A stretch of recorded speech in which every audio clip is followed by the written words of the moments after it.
Presidenta en ejercicio.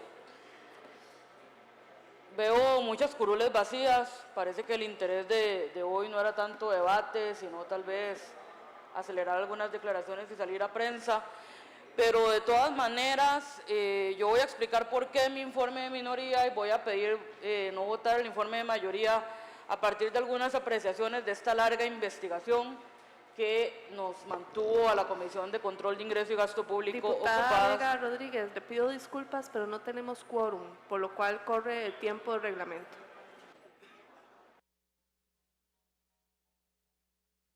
Gracias, Presidenta.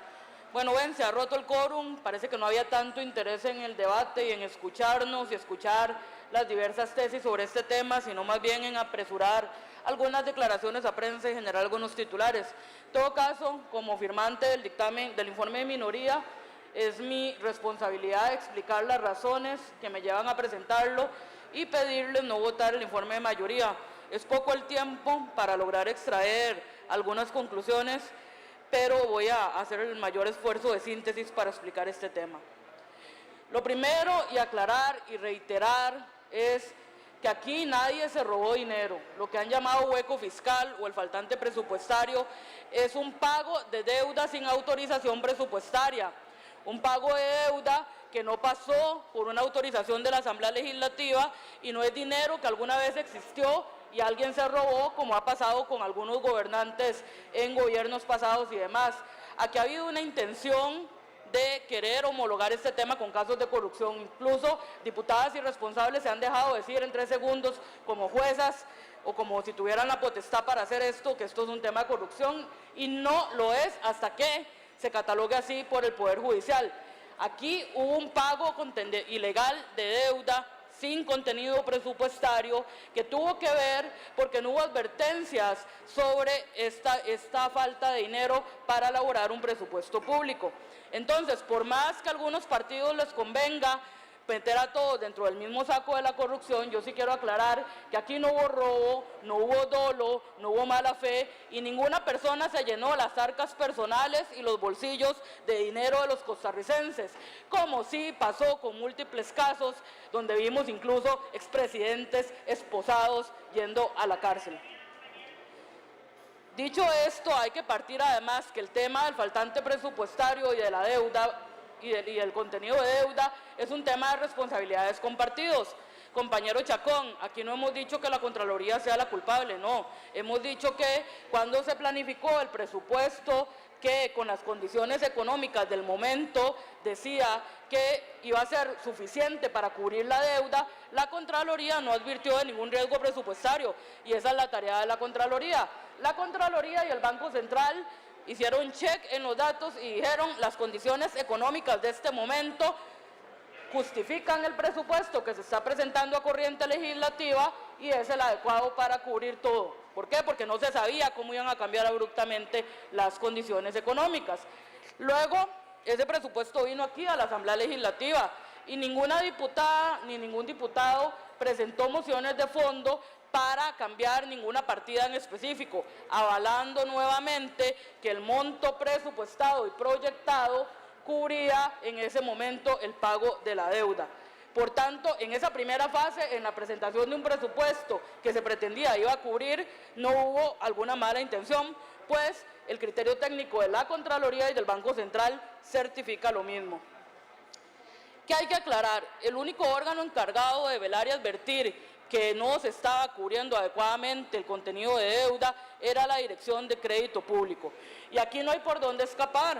La Ley 8131, tal vez si pueden hacer silencio ahí los compañeros que en el inicio pedían silencio también para la intervención del compañero Prendas en el pasillo, que están haciendo mucha bulla. La Ley 8131, artículo 80, inciso G, dice claramente sobre las competencias de la Dirección de Crédito Público. Mantener un registro actualizado sobre el endeudamiento público debidamente separado, desglosado, detallado en categorías de interno y externo e integrado al sistema de contabilidad nacional. Es la Dirección de Crédito Público quien debe advertir a sus superiores, y esto va en escalada jerárquica, que hay un problema, que no hay dinero para pagar un contenido y que debe hacerse un presupuesto extraordinario. ni antes ni cuando ya se estaban haciendo pagos de deuda con contenido presupuestario se advirtió a ninguna persona, y en esto quiero ser clara. Yo he aportado en mi informe, porque no me bastó solamente las audiencias que tuvimos, sino que pedí un intercambio de correspondencia con el Ministerio de Hacienda para que me certificara correos electrónicos y múltiples comunicaciones que constan en mi informe de minoría, y no hay un solo correo, una sola minuta de reunión, una sola nota verbal, ninguna comunicación donde la Dirección de Crédito Público advierta a ninguna persona con autoridad jerárquica sobre este tema. He portado todos los correos, e incluso no es sino hasta este gobierno, y porque el viceministro de egresos lo preguntan un correo electrónico y dice: estamos pagando deudas sin contenido presupuestario. ¿Es esto así?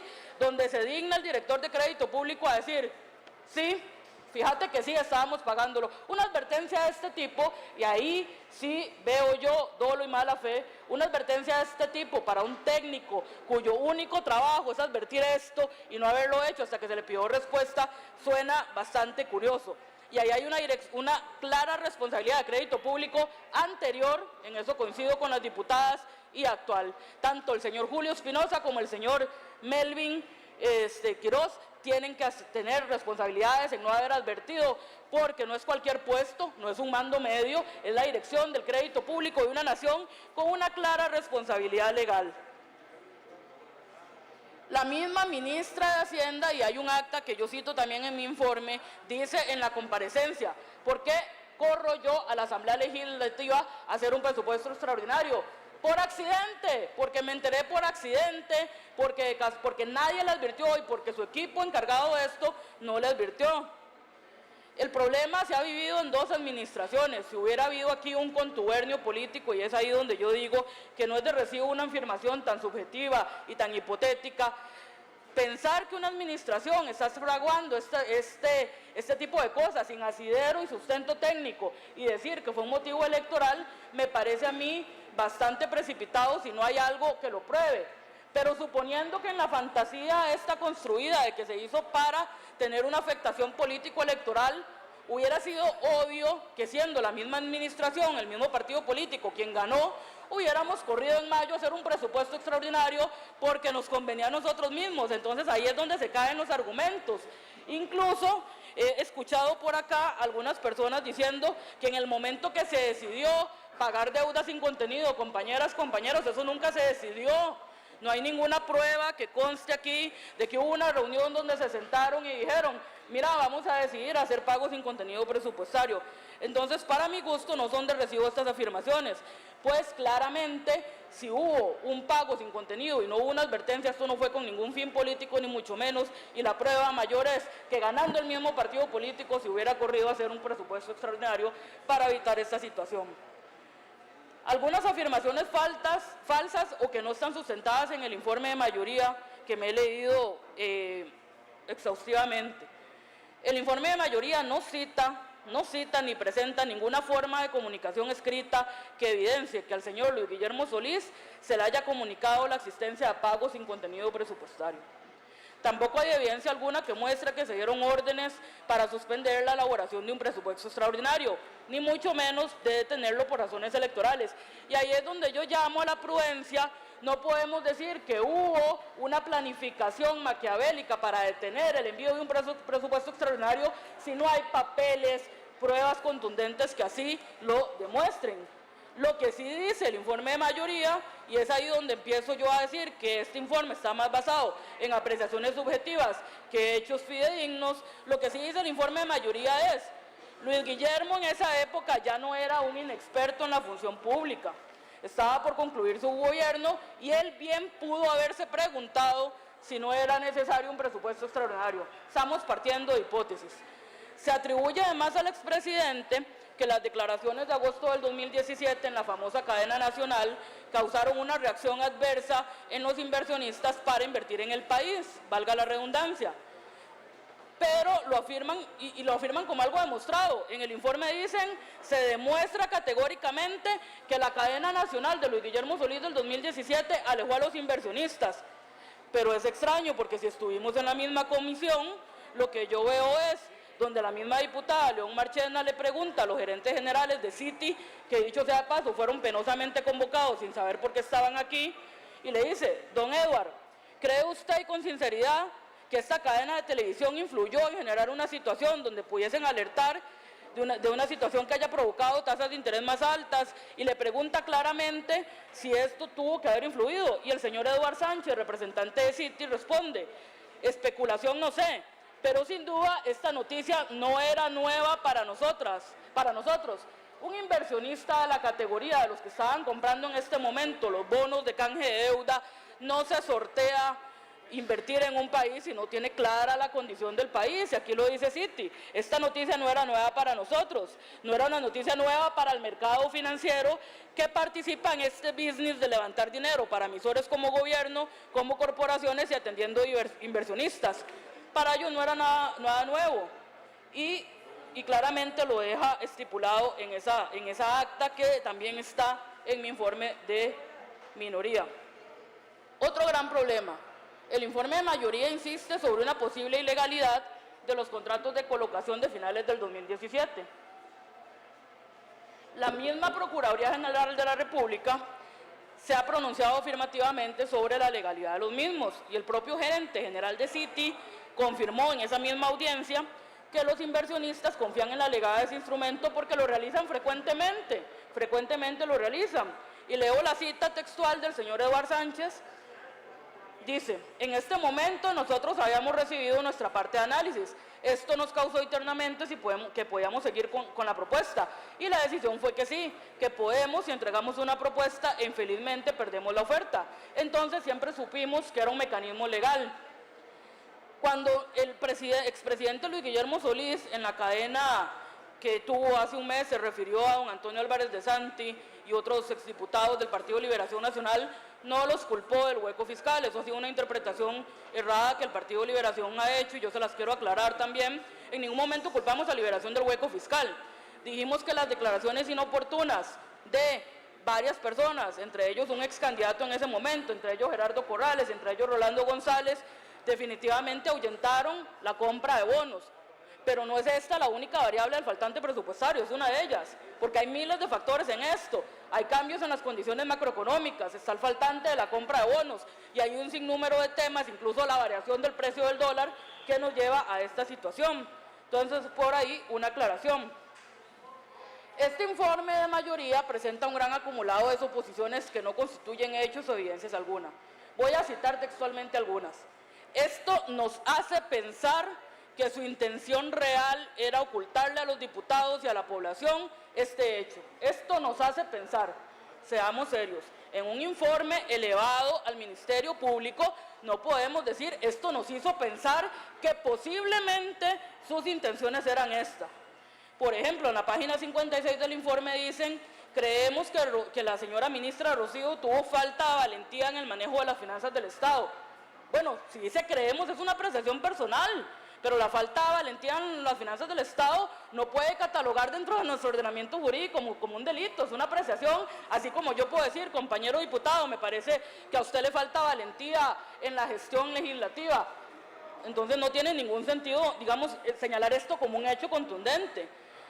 En la página 64 señala que se hizo un recorte excesivo artificial a la partida de deuda pública, y esto es totalmente falso, compañeros. Todo el stock de deuda estaba incluido en el presupuesto. La cifra de déficit fiscal tampoco se alteró en ninguna medida por la forma en que fue elaborado el presupuesto. Después se atribuye la violación del artículo 338 del Código Penal, que es el abuso de autoridad, a don Luis Guillermo Solís, a Helio Fallas, a Marjorie Morera y a Marta Cubillo. El artículo el 388 del Código Penal dice: será reprimido con prisión de 3 a 2 años el funcionario público que, abusando de su cargo, ordene un acto arbitrario en perjuicio de los intereses de alguien. Y nuevamente no hay aquí un sustento alguno donde se diga que ni Luis Guillermo Solís, ni Helio Fallas, ni la ministra actual, ni don Carlos Alvarado haya ordenado ni detener un presupuesto extraordinario, ni pagar deudas sin contenido presupuestario. Eso no se ordenó, pasó pero no se ordenó. Y en ningún momento este informe de mayoría presenta evidencia que revele este acto arbitrario alguno. Esto quiero yo que se tome en consideración, porque me parece muy grave que aquí estemos discutiendo con base en imprecisiones de carácter subjetivo. Quiero además, y voy a partir de que no es mala fe, sino falta de estudio o falta de conocimiento de algunos temas, aclarar algunas cosas que se han dicho hoy aquí.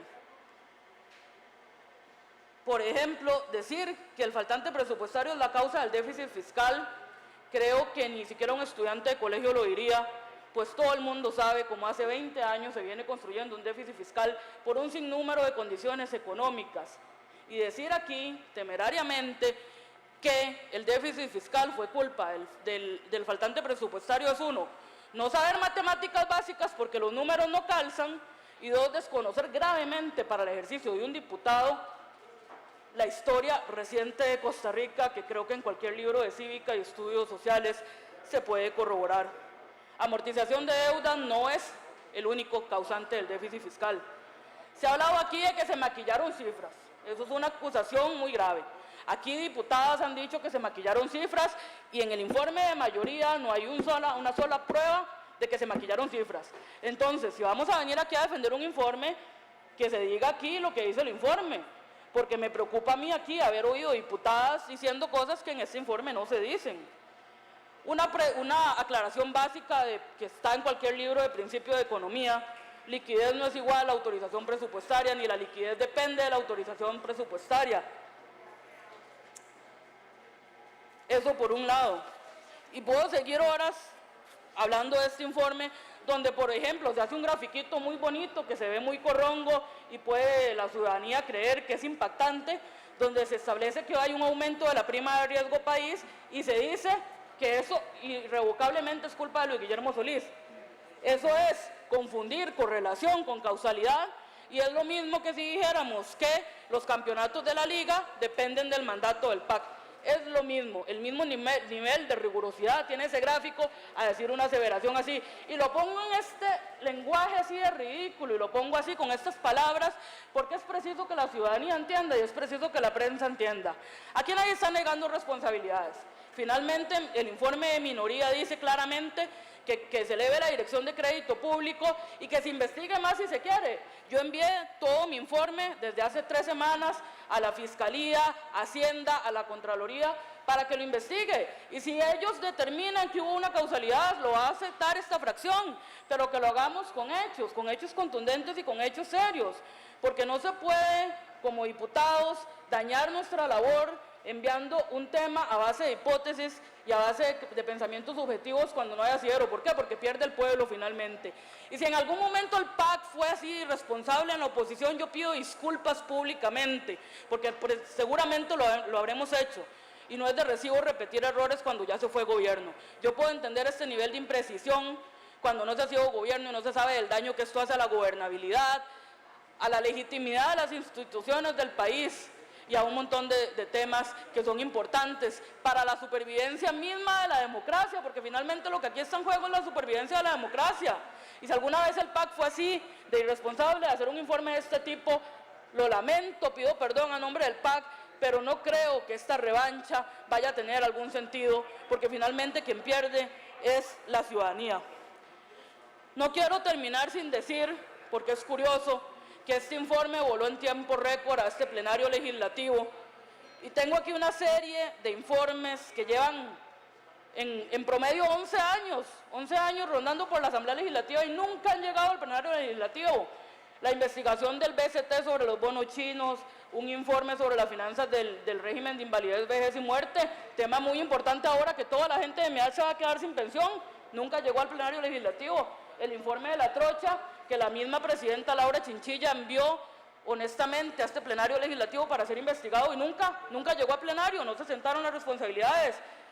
El tema del manejo de finanzas en el fallido proyecto Ciudad Puerto, el tema de Panama Papers nunca llegó aquí, nunca. El tema de Soresco, que debería importarles, si aquí hay hasta un diputado que es representante legal de la empresa Soresco, debería ser importante que se vea aquí. No entiendo cómo no ha habido esa oportunidad. El caso Yamber, el caso Hidrotárcoles, no han llegado aquí. Quisiera partir de que no es mala fe, quisiera pensar que este tema verdaderamente asustó y debe ser discutido, pero quiero ojalá que con la misma seriedad estos informes los estemos viendo el otro mes y en los próximos meses aquí, que empecemos a hablar de esto y que aunque hayan intereses personales o económicos en estos temas, se manejen con la misma cautela aquí. Finalmente, agradecer que se dé este debate. A mí me alegra que los dos informes se vayan a ir al Ministerio Público y a quien tenga que irse, porque estoy segura, porque estudié el caso y porque sé que no hubo dolo, no hubo mala fe, y por más que le duela a muchos, no hubo robo de dinero. Porque una cosa es robar dinero con una estructura paralela donde se recogen dinero, se engaña al Tribunal Supremo de Elecciones y se recogen bolsas con un montón de dólares, pero este caso no. Y por más que quieran y por más que intenten hacer parecer que esto es corrupción y que se robó dinero y engañar a la ciudadanía, tenemos hoy una ciudadanía muy consciente que va a saber esto y que finalmente cuando fallen estas entidades judiciales, como tienen que fallar porque aquí nadie es juez de la República, va a salir la verdad a la luz y eso me alegra. Como Partido Acción Ciudadana siempre vamos a agradecer estos ejercicios y la verdad va a ser dicha. Entonces, los insto a votar negativamente el informe de mayoría y a discutir con seriedad y objetividad un tema tan difícil para el país.